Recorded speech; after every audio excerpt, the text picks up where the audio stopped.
The computer, AM, is demented. It's demented because the flaws in the humans who programmed AM have shown up in the computer. And as a consequence, its madness, its paranoia, its hatred of humanity manifests itself in a way that eventually leads it to destroy the entire human race. And because it is trapped in the center of the earth, because it has this giant intellect and can do nothing with it, it is forever a prisoner in its own madhouse. AM brings the last 5 people left on Earth, saves them, saves those 5 people and brings them down below to the center of the Earth so that AM can torment them endlessly through all eternity, makes them almost immortal, so that their torment never ceases, and in that way AM amuses itself. I wrote I Have No Mouth and I'm a Screamin' one night in one blue-white fit of passion. I sat down at a typewriter like Captain Nemo sitting down at his organ. I did Toccata and Fugue in D minor, and the next day, lo and behold, there was I Have No Mouth and I'm a Screamin'. It's remained virtually unchanged from that first draft all the years that it has existed. It's now one of the 10 most reprinted stories in the English language. It's taught in hundreds of universities. When David Sears began working on it, and I said to him, I want a game that you cannot possibly win. And he said, well, that might frustrate the player a little. I said, a noble endeavor as far as I'm concerned. What better fun is there than to frustrate game players? But he said, no, there probably should be a point to it.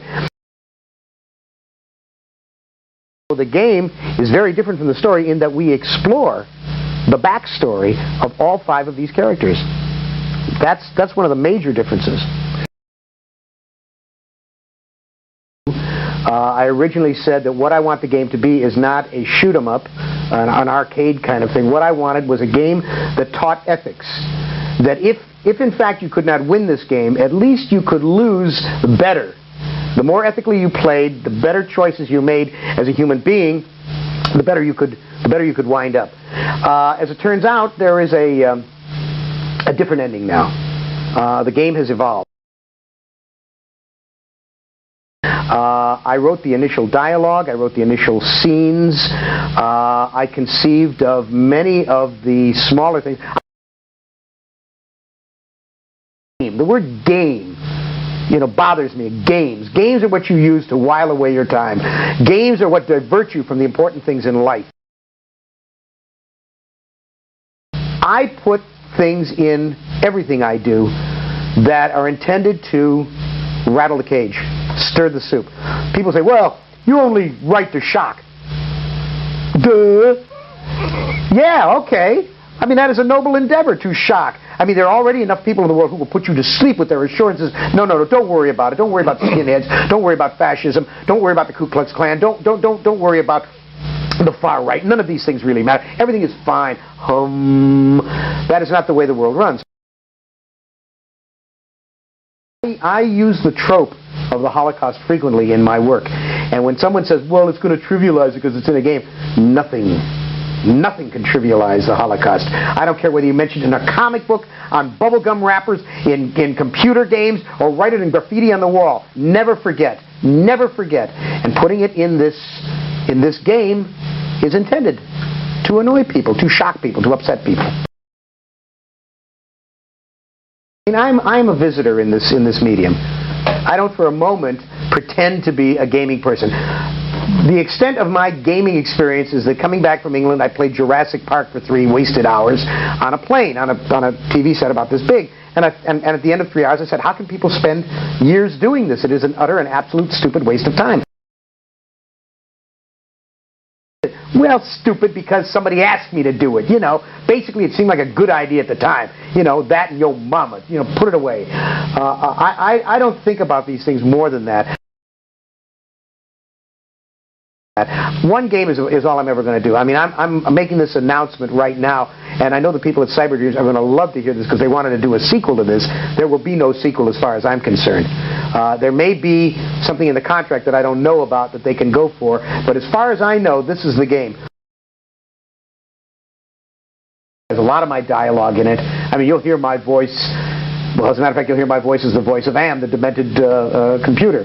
But in all of the dialogue, you will hear my smart mouth in the way I speak, in the way my stories read. I think that any product, I don't care whether it's peanut butter or computer games, can benefit from better storytelling. I mean, we are a storytelling species. That's what we do.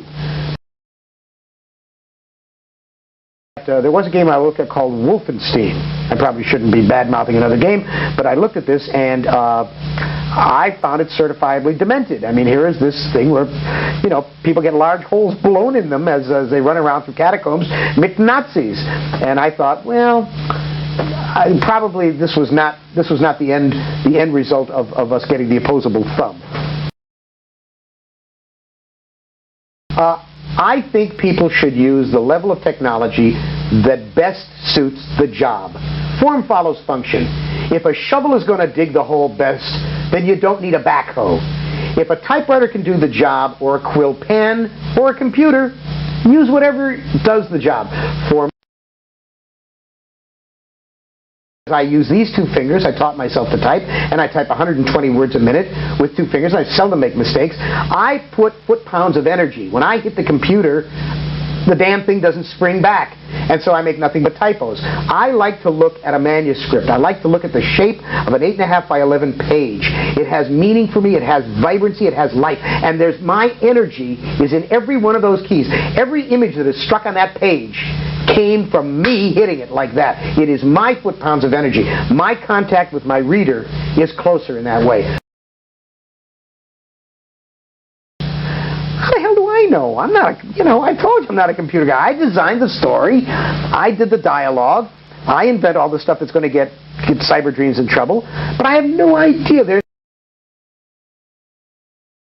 The game is intended to keep you at a tilt from the start to the finish. This is the sort of game that Franz Kafka would have either written or enjoyed playing, I think. It is not a game to put you to sleep. It's not Donkey Kong, and it definitely is not the Mario's. Art should always be harder. You should pull it out with some pain. It should cost you something to produce art. Otherwise, it ain't art. It's mediocrity. There's an eerie look to this game. Eerie look. Well, maybe it's just because I'm unfamiliar with the way games are supposed to look, because I haven't played that many. But when I look at the actual games of the character on whatever track moving through, I think, God, that's really bizarre. It's strange, because the movement is not, it's very much like, it's a simulacrum of life. It's not lifelike, like say a Disney cartoon. There's a jerkiness to it because it's computer generated, but that in some way enhances the strangeness of this story. If you like playing computer games, if you're into that kind of thing, this one will unravel your pantyhose. I mean, it is a real nice game to play. Parents groups exist to be alarmed. If they are not alarmed this week about a computer game, they will be alarmed this week about Dungeons and Dragons. If it's not that, it'll be comic books. If it's not that, it'll be television. If it's not that, it's going to be drugs. They're always concerned about something else rather than the fact that they don't know how to raise their children because they were bad children themselves and became bad adults. This is a game that says the human condition is composed of unequal parts of courage and friendship and ethics and self-sacrifice and brutality and bestiality and degeneracy and mendacity. That is what I think is the nobility of this game. Understanding, in however small measure, that we are not alone, that we are all inside the same skin. I think the printed word is the perfect medium. I think a book is the perfect cassette. You can start it wherever you want, you can stop it wherever you want, you can run it backward any way you want. It has absolute perfect pitch and tone and color, and the characters look exactly as you wish them to look, and they sound exactly as you wish to hear them. we have produced several generations now, I think, of people who are sloppy. They would much rather sit on their asses and watch television or sit on their asses and play computer games than expend the effort to get themselves involved with the real interactive medium, which is a book. There's nothing more interactive than a book. I think that it is society's need to keep producing drones.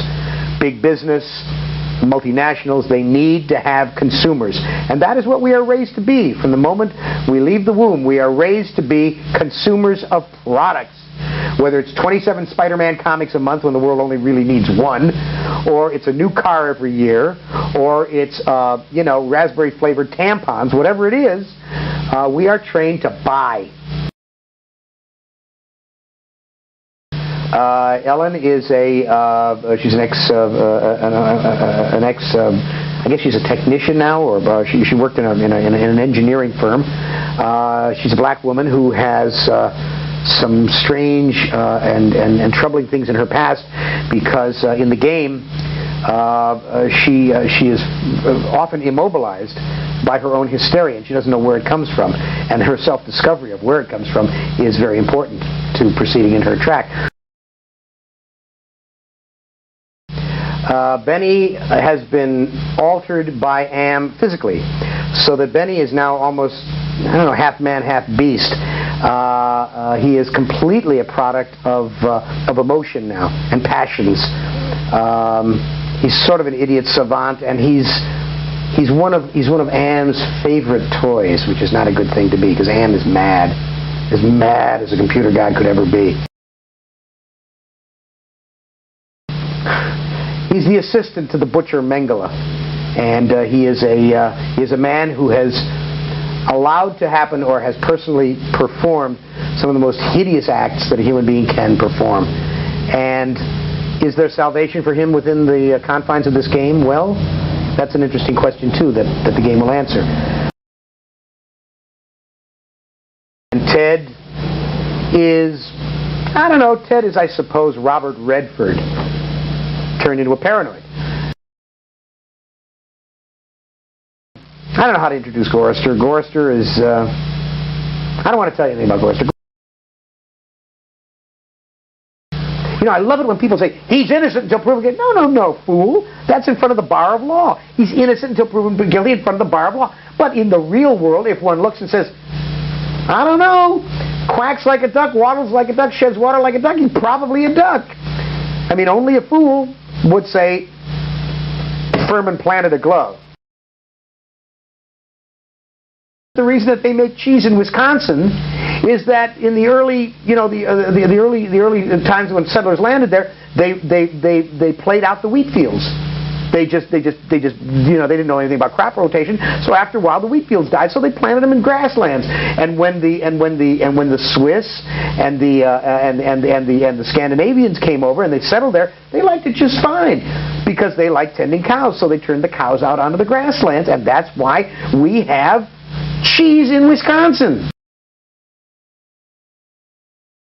Whoever invented the idea of putting a baseball cap on backwards? I'm out here driving in the valley last year with my wife, and it's 120 degrees. People are frying eggs on the sidewalk, and here stand two kids at a bus stop with their hats turned backwards, dropping dead of heat prostration, and I drive by and they yell, "Turn the hat around, moron!" But they won't. The machine can think. Therefore, it thinks. I think, therefore, I am. But it also stands in the original story for Allied Master Computer. Well, that's horsepucky. You got 2,000 writers writing, predicting everything wildly. It's a scattergun. Eventually, they're going to connect with a few things. Yes, Hugo Gernsback predicted night baseball. Yes, Jules Verne predicted the submarine. But Leonardo da Vinci predicted the parachute and the glider. Thinking about things and coming up with ideas has nothing to do with science fiction. The whole conception of a god is a way of copping out. If you can blame God or bad luck or the breaks or some secret master or conspiracies or aliens, you don't ever have to take responsibility for your own life. It is a game, as I am told by people who have played it and programmers, that it's a game unlike any other game around at the moment, and I guess that's a good thing.